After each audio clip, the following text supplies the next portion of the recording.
están, queridos amigos? Sean bienvenidos a un episodio más de tu podcast Sanamente. En esta ocasión vamos a hablar de un tema también muy importante como es la resiliencia. Para ello yo hoy tengo una invitada muy especial, nuestra querida amiga Sibel Tineo Montero. Ella es psicóloga clínica y es especialista en duelo, además de ser docente universitaria. Le agradezco muchísimo por haber aceptado esta invitación y le doy la bienvenida. ¿Cómo estás, Sibel? Hola María René, muchas gracias por la invitación. Para mí realmente es un gusto poder estar en este podcast que trata temas tan importantes referidos a la salud mental. Claro que sí. Y bueno, en anteriores episodios hemos estado hablando de diferentes temas y hoy hemos querido tocar este tema o esta palabra que de repente creo que es nueva para muchas personas o capaz antes no la habíamos escuchado. Resiliencia. ¿Qué es esto?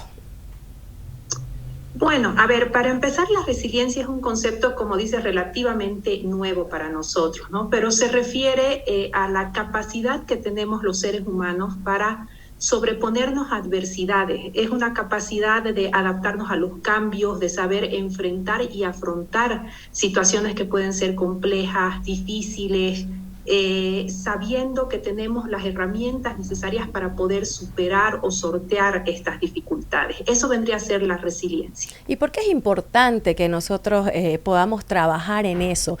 ¿Por qué es importante que seamos personas resilientes? A ver, la importancia de la resiliencia en sí radica, en la psicología se la viene estudiando hace muchos años, en desarrollar esta capacidad en los seres humanos para que puedan afrontar las adversidades, potenciar su autoeficacia. ¿Qué es la autoeficacia? Es esa confianza, está muy relacionada a la autoestima, por si acaso. Es esa confianza que tenemos en nuestras propias capacidades para poder sobreponernos a las adversidades. Entonces, la importancia de la resiliencia viene en desarrollar seres humanos que sean más empáticos, que estén más en contacto con sus emociones, sabiendo que lo primordial realmente para poder sobreponernos a obstáculos es la gestión emocional, el conocer, el autoconocimiento, que también venimos escuchando mucho. Y la verdad que ser una persona resiliente nos va a ayudar el resto de nuestras vidas, no solo a nosotros, sino que las personas resilientes pueden apoyar, pueden ayudar a otros por el mismo hecho de que son personas que tienen mayor empatía, tienen mayor comprensión de lo que les sucede a los demás. Entonces es realmente muy importante desarrollar esta capacidad. Claro que sí. Y si bien has ido nombrando algunas de las características, si pudiéramos enumerar cuáles serían las características principales de una persona resiliente. A ver, muchos confunden el concepto y creen que las personas resilientes son estos eternos optimistas, ¿no? Que no ven nada malo en nada, en nadie. Que todo es color de rosas. Por este mismo hecho, es que hay una dificultad en identificarlo. A ver, sí hay un optimismo en la persona resiliente, pero no un falso optimismo basado en el positivismo, sino que la persona resiliente, primera característica, es consciente de que el proceso va a ser duro, de que va a tener problemas, de que van a haber situaciones muy difíciles, de que va a tener que enfrentar adversidades y no tiene ninguna dificultad en hacerlo, porque sabe que va a poder hacerlo porque confía en sus capacidades. Entonces no le representa ningún problema el atravesar una situación compleja. Una segunda cualidad que tienen las personas resilientes es que son personas que tienen mucha escucha empática, mucha escucha activa. Son personas que están muy dispuestas a escuchar al otro activamente. ¿Qué implica la escucha activa? Poner toda mi atención en lo que me estás diciendo e interpretar el mensaje de la mejor manera. Entonces estas personas realmente desarrollan mucho esa cualidad porque quieren aprender de las experiencias de los demás. Son personas que de todas las experiencias que han vivido han sabido sacar una lección. Con esto no quiero decir que toda experiencia dura o todo sufrimiento deba dejarnos algún aprendizaje, porque hay sufrimientos que realmente no nos dejan ningún aprendizaje y solo toca aceptarlos y aprender a vivir con ellos o a pesar de ellos. Pero la persona resiliente luego en el tiempo sí logra sacar el aprendizaje y la lección de lo que ha vivido. Entonces también tienen esa linda capacidad de sacar siempre algún beneficio de la situación por más adversa que sea. Son personas realmente muy seguras de sí mismas. son muy seguras de sí mismas, están dispuestas también a siempre mostrar una buena actitud ante los demás. Esas serían como lo que te puedo enumerar de las cualidades de una persona resiliente. Realmente muy, muy interesante, ¿no es cierto? Porque nos damos cuenta que no es solamente pensar en mí, que yo me sienta bien, que nada me afecte, sino que también hacer caso al entorno. Esto de la escucha activa, por ejemplo, me pareció algo muy interesante porque qué difícil es hacerlo. Muchas veces escuchás, pero solamente sin procesarlo. Sí, claro, listo, pero no le tomás la atención respectiva, ¿no es cierto? Y poder escuchar. No, nos es fácil hablar, pero a veces no escuchar, ¿no es cierto? Y bueno, ¿cómo logro yo, a todos los que estamos escuchando y viendo este podcast, cómo logro ser una persona resiliente o cómo puedo trabajar en ser resiliente? Bueno, a ver, al ser una capacidad se puede desarrollar. Ya. Todos tenemos un grado de resiliencia, porque al menos a nuestra edad, María René, la verdad es que ya nos han pasado algunas situaciones difíciles, duras de afrontar, situaciones que creíamos que realmente no íbamos a poder solucionar de alguna manera. O que no nos iba a pasar, ¿no? O que no nos iba a pasar, por ejemplo, y que así nos han pasado. Exacto, y todos nos acordamos del primer amor, ¿no? Ese que nos dejó y que se acababa nuestra vida y que nada más tenía sentido, y nos ha pasado. Y el poder vencer estos obstáculos, por más gracioso que nos parezca ahora en el tiempo, es un poquito de esa capacidad resiliente que tenemos los seres humanos. En la pandemia lo hemos visto también, se ha visto la resiliencia de la gente durante la pandemia. Es una capacidad que se puede desarrollar teniendo algunas lecciones fundamentales. Tiene que haber un cambio de actitud ante la vida. Tenemos que aprender a abrazar el cambio. La persona resiliente abraza el cambio. No importa si este cambio trae miedo, ansiedad, temor, incertidumbre, aprende a abrazarlo, entendiendo que las situaciones difíciles de la vida van a traer todo este tipo de emociones, pero que nosotros tenemos la capacidad para poder sobreponerlo. Entonces, esa es una manera de ir desarrollando la resiliencia. Obviamente, esto se puede trabajar en un espacio psicoterapéutico. Hay personas que asisten a terapia para poder desarrollar esta capacidad. Pero también a mí me gusta mucho decir que es una capacidad que se puede empezar a desarrollar de manera autónoma. Nosotros podemos hacerlo. No es necesario ir a un trabajo de psicoterapia para empezar a desarrollar esta capacidad, luego sí, tal vez para profundizar. Pero es que la resiliencia, al ser una capacidad muy asociada con la confianza que tenemos en nosotros mismos, con el autoconocimiento, conocer nuestros propios límites, saber qué podemos, qué sí no podemos tolerar, conocer nuestros umbrales de tolerancia en las situaciones difíciles, nos va a ayudar mucho el proceso de autoconocimiento para ir desarrollando la capacidad de resiliencia. Porque algo que sí hay que entender es que para desarrollar la resiliencia por nosotros mismos, tenemos a la mejor maestra de resiliencia, que es la vida misma en sí. La vida misma es la que te hace resiliente. Las situaciones de tu vida son las que te pueden enseñar mejor esta capacidad que cualquier persona, que cualquier psicólogo. Realmente interesante. Y bueno, también antes de pasar al siguiente tema que tiene relación con la resiliencia, me gustaría destacar que actualmente estás trabajando como directora de psicología en la empresa funeraria Parque de las Misiones, esto en Cochabamba.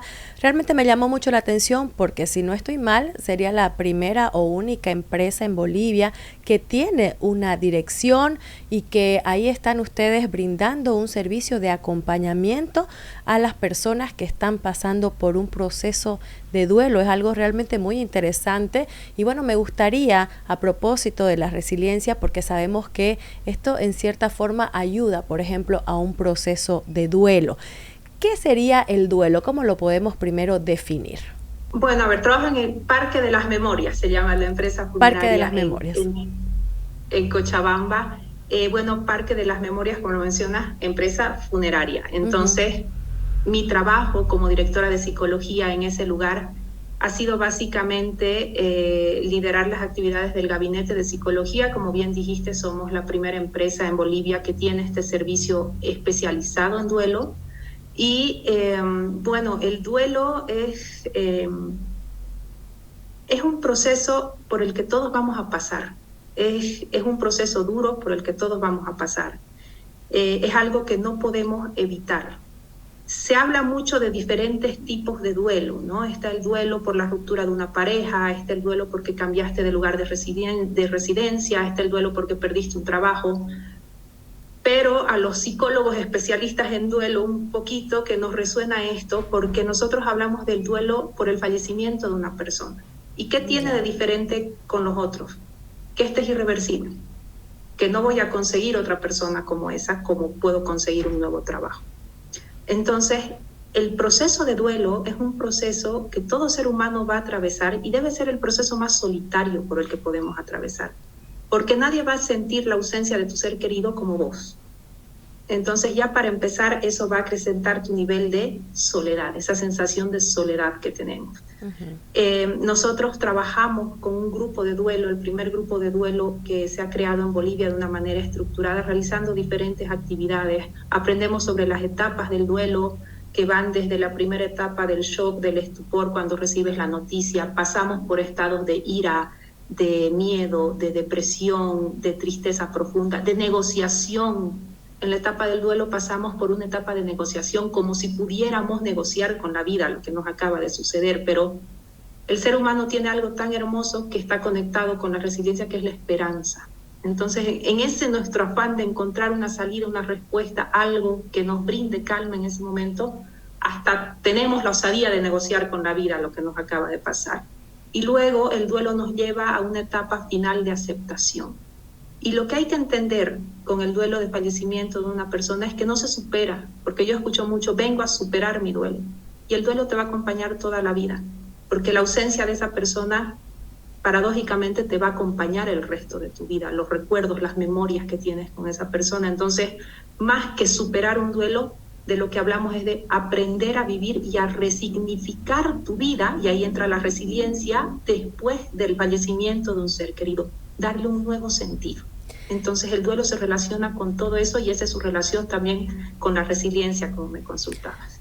Si bien el duelo tiene un proceso, nos has dicho las etapas, y cada persona obviamente va a ser diferente, pero ¿podemos decir más o menos cuánto tiempo puede llevar superar o aprender a vivir con esa ausencia? No hay un tiempo marcado. No hay un tiempo marcado porque, como te digo, cada proceso es individual, ¿no? Y los psicólogos es nuestra muletilla decir no hay un tiempo para esto. No es porque querramos zafar de la pregunta de cuánto tiempo me debería tomar, pero es que en realidad cada proceso es tan único, tan especial, tan íntimo, que va a depender mucho también de las herramientas externas que tenga una persona, las redes de apoyo que tenga, el vínculo con la persona fallecida, la relación que tenían, las mismas capacidades de resiliencia que tenga esta persona. Normalmente, naturalmente, después de 6 meses aproximadamente, entre 4 y 6 meses, uno empieza a retomar un poco de su cotidianidad. Pero en retomar esta cotidianidad siempre está esta parte compleja del proceso de duelo, que es que tu vida no va a volver a ser la misma nunca más. Entonces eso es muy difícil de aceptar. Por eso hay que desarrollar esta capacidad de resiliencia también, ¿no? Porque tu vida no va a volver a ser la misma. Es más, vos cambiaste también con lo que te pasó. Así que tal vez, a grosso modo, te puedo decir que alrededor de 1 año estaríamos elaborando esta pérdida. ¿Qué quiere decir elaborar la pérdida? Acostumbrándonos a la ausencia de la persona, y haciendo más llevadera esta ausencia. Así es. Y bueno, realmente uno se pone a pensar y analizar, y a veces el tema de los duelos es algo que como que no se le da mucha importancia, en el sentido de que, bueno, si se murió tu ser querido, es lógico, es normal que te duela, que sufras, y que bueno, así tenés que seguir nomás, y que en algún momento se te va a pasar, pero no es así. Vemos que es un proceso, nos decís que es algo que obviamente es irreversible, porque esa persona no va a volver, ¿no? Y nadie, absolutamente nadie va a llenar ese vacío. Para poder pasar este proceso de duelo, ¿uno lo puede hacer solo o requiere de alguna ayuda profesional o alguna guía? ¿O qué consejos le podemos dar a la gente que está atravesando de repente en este momento por una situación así? Al ser un proceso solitario y al, como te decía, hacer crecer esa sensación de soledad, yo siempre recomiendo que se busque ayuda en el tema del duelo. Como decías muy bien, es muy desconocido también en nuestro país, ¿no? Cómo abordar el duelo. Hay muchas creencias al respecto, además hay muchas cosas que te dicen que tenés que hacer, cómo se debe proceder, el ya se te va a pasar, el que a mí realmente me perturba y no me deja dormir, el deja de llorar, no tenés que llorar, no tenés que llorar, ¿qué más vas a hacer si acabas de perder a alguien que amás?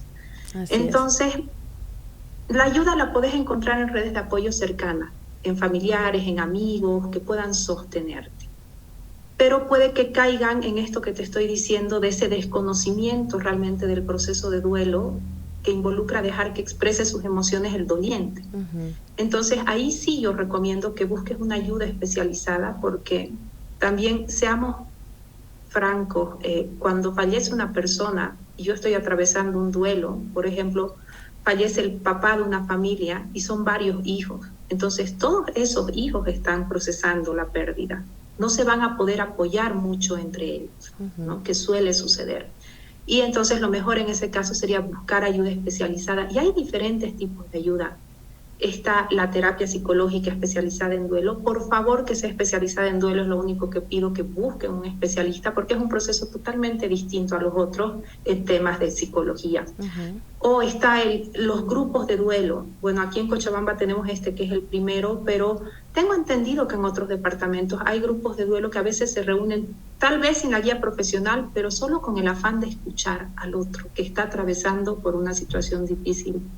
Yo si algo te puedo comentar de mi experiencia con los grupos de duelo que he trabajado ya hace un año, es que más que la guía que les pueda dar la psicóloga, es lo que escuchan de otras personas que están atravesando por una experiencia similar. Entonces, por eso las redes de apoyo son muy importantes y las puedes encontrar en completos desconocidos. Muchas veces, por alguna extraña razón, y creo que también por eso existimos todavía los psicólogos, es que es mucho más fácil sincerarnos con alguien que no conocemos que con alguien que nos conoce, por temor al juicio y a todo lo que pueda pensar sobre nosotros. Entonces, yo sí en el tema particular del duelo recomiendo mucho que se busque algún tipo de apoyo psicológico. Muy bien, y lo que decías, que me parece importante también, ¿cómo ayuda la resiliencia en un proceso de duelo? Yo que vengo desarrollando este trabajo ya hace varios años que me especialicé en esto, es admirable la capacidad de resiliencia del ser humano, es admirable. Vos no sabes cómo se siente el ver a una mamá que está superando la pérdida de un hijo. No hay dolor más grande en este mundo. No debe haber. No debe existir que un padre o una madre que pierde un hijo. Y ver cómo esas personas, a pesar de eso, que debe ser la experiencia más dura para una persona, siguen y buscan y siguen adelante, y está esa capacidad de resiliencia. Y la capacidad de resiliencia y esa fortaleza para seguir adelante a veces se las da la memoria de la persona que perdieron, y el hecho de querer honrar esa vida, y de a partir de honrar esa memoria, esa vida, le dan un nuevo sentido y un nuevo significado a su vida, porque si algo tiene la resiliencia, es que constantemente nos está empujando a otorgarle un propósito a nuestra vida. Un propósito, un por qué yo hago las cosas que hago en el día a día. ¿Por qué sorteo los conflictos que sorteo en el día a día? ¿Por qué me enfrento a adversidades en el día a día? Es persiguiendo un sentido. Entonces, el punto de partida inicial para desarrollar la capacidad de la resiliencia, que me olvidé de mencionarlo hace un momento, es darle un propósito a tu vida, un sentido, buscar qué es lo que quieres hacer en esta vida. Y siempre va a haber, ¿no es cierto? Porque hay personas que dicen, no, mi vida no tiene sentido. No, siempre va a haber un sentido, siempre va a haber una razón por la cual seguir viviendo, seguir luchando, ¿no es cierto? Siempre tiene que haber. La vida sin sentido, como el que a veces sí, puedes sentir que no tiene sentido porque te ha pasado algo muy duro. Pero está en vos también otorgarle ese nuevo sentido si es que lo ha perdido. Y tiene que haber siempre un propósito, porque te va a servir de brújula hacia dónde quiero ir, qué quiero hacer con lo que tengo, con las capacidades que tengo, cuáles tengo que desarrollar para lograr esto que quiero hacer. Entonces, siempre buscarle un propósito, un sentido a todo lo que hago, encaminado a un sentido mayor, nos va a ayudar mucho, mucho más a desarrollar capacidades tan hermosas como la resiliencia, por ejemplo. Claro que sí. Realmente muy interesante todo lo que hemos conversado. Podríamos quedarnos, ¿no es cierto?, todo el tiempo haciéndolo, pero bueno, lamentablemente tenemos que ir ya cerrando y me gustaría, como un pequeño resumen, por así decirlo, los consejos o los principales pasos que una persona debe dar para trabajar y desarrollar, como bien lo decías, esta capacidad de resiliencia que la tenemos absolutamente todas las personas, pero que algunas no la han trabajado como otras, ¿no es cierto? Dijiste que el primer paso es, bueno, aceptar la situación por la que estamos pasando, pero después de esa aceptación, ¿qué más hago? Bueno, cuando estamos ante una situación difícil está la aceptación de, como bien dice, ya, esto es lo que me toca afrontar. ¿Qué hago? Tengo que tener un grado de autoconocimiento. ¿Cuáles son mis límites? ¿Cuáles son mis capacidades? ¿Qué herramientas tengo yo ahora en este momento para poder afrontar esta situación difícil y empezar a sacarlas? ¿Qué herramientas me faltan para que empiece a desarrollarlas? Tal vez mi autoestima está fallando, entonces tengo que trabajar en eso porque me va a dar mayores herramientas para poder afrontar esta situación difícil. Luego de que tenemos todo ese autoconocimiento que nos va a proporcionar un arsenal de herramientas para poder atravesar situaciones difíciles, es abrazar el cambio que traen las situaciones difíciles. No como algo malo, no como algo que realmente está aquí para complicarnos la vida y quedó ahí, sino como algo que vamos a saber solucionar y que vamos a tal vez después encontrarle un porqué a la situación compleja. Tal vez vamos a poder sacar una lección de esto. Y si no hay una lección, simplemente mirar hacia atrás y decir, oye, yo pude con eso. Y sentirte orgulloso de lo fuerte que fuiste, de todas las herramientas que has aprendido después de esa experiencia, de todas las que tienes ahora. Tal vez el poder decir, si le pasa esto a un amigo, yo voy a poder ayudarlo porque yo voy a saber cómo en cierta parte. Entonces también el desarrollar eso, y lo más importante que digo yo, la escucha activa todo el tiempo. Como decías, estamos acostumbrados a escuchar para responder. Y cuando vos estás hablando, yo no te escucho. Yo simplemente estoy pensando en qué te voy a responder. Y eso no tiene sentido. La escucha activa, la empatía con el otro, el prestarle mi total atención, el tratar de interpretar bien el mensaje que me está dando, el mostrarle que estoy ahí para que se apoye, la empatía que es tan importante desarrollarla y que sin esa no hay resiliencia, que es la capacidad de ponernos en los zapatos del otro, en el lugar del otro, pero como si fuera el otro, no como si fuera yo, como si fuera el otro para poder ver su perspectiva del problema. Entonces esa también es una capacidad que hay que desarrollar para poder llegar a ser resilientes en algún momento. Muy bien, realmente muy interesante, repito todo lo que hemos hablado y bueno, qué difícil es hacerlo, pero no imposible, ¿no? Porque el hecho, por ejemplo, de ser empáticos, para las personas es fácil juzgar o decir, ay no, ¿cómo lo hizo? ¿Por qué lo hizo? ¿No es cierto? Pero otra cosa ya es realmente ponerse en los zapatos del otro, ¿no? Y no juzgar, que para eso somos rápidos, pero se puede trabajar en ello y se lo puede conseguir. Sibel, yo te agradezco muchísimo de verdad este tiempo que has tenido con nosotros. Esperamos poder tenerte en alguno de nuestros otros episodios del podcast y bueno, como siempre, también orgullosos nosotros siempre vamos a resaltar el papel que están cumpliendo nuestros profesionales, Trinitaria, Beniana, orgullosa también, realizando un trabajo tan bonito con este primer grupo de duelo, con esta primera empresa funeraria que está haciendo un servicio de acompañamiento a las personas que pasan por un proceso de duelo. Así que eso es algo realmente muy interesante. Yo te decía, ojalá se pueda expandir por todo Bolivia y que más gente pueda tener este acompañamiento, ¿no es cierto? Gracias nuevamente y bueno, será hasta una próxima oportunidad. Muchas gracias, María René. Yo encantada igual de que me hayas invitado. Estoy aquí con mucho gusto porque cuando me propusiste la idea, además te lo dije, me parece muy necesario tener este espacio. Es necesario hablar de salud mental, es necesario hablar de temas relacionados con la psicología porque es algo que todavía está en desarrollo en nuestro país. Así que te felicito por la idea, por el emprendimiento. Realmente es algo muy valioso y muchas gracias también por la ayuda que nos brindas y la oportunidad, la ventana que nos das a los profesionales en salud mental. Así que muchas gracias y yo también espero poder acompañarlos en otro momento. Seguro que así será. Muchísimas gracias. Y con esto nosotros cerramos este episodio de su podcast Sanamente. Será hasta una nueva oportunidad.